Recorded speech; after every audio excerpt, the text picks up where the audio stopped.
প্রিয় দর্শক, ডাক্তার খলিলুর রহমান উপদেষ্টা, নিরাপত্তা উপদেষ্টা বাংলাদেশের উনার ইন্ডিয়া যাওয়া নিয়ে অনেকে আলোচনা সমালোচনা করছিলেন।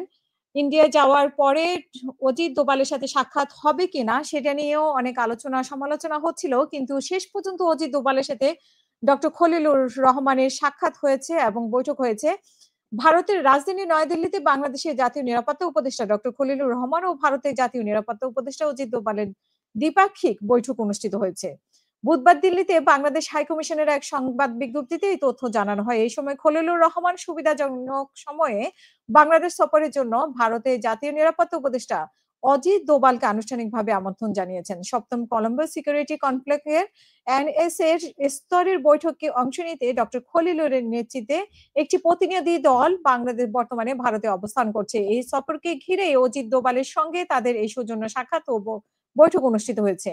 প্রিয় দর্শক, গত বছরের 5 আগস্টের পর অন্তর্বর্তীকালীন সরকারের উপদেষ্টার মধ্যে এই দ্বিতীয়বারের মতো ভারত সফর করলেন কোন উপদেষ্টা। এবং এই বছরের ফেব্রুয়ারিতে ইন্ডিয়া এনার্জি উইকে অংশ নিতে জ্বালানি উপদেষ্টা মোহাম্মদ ফয়জুল কবির খান ভারত সফরে যান।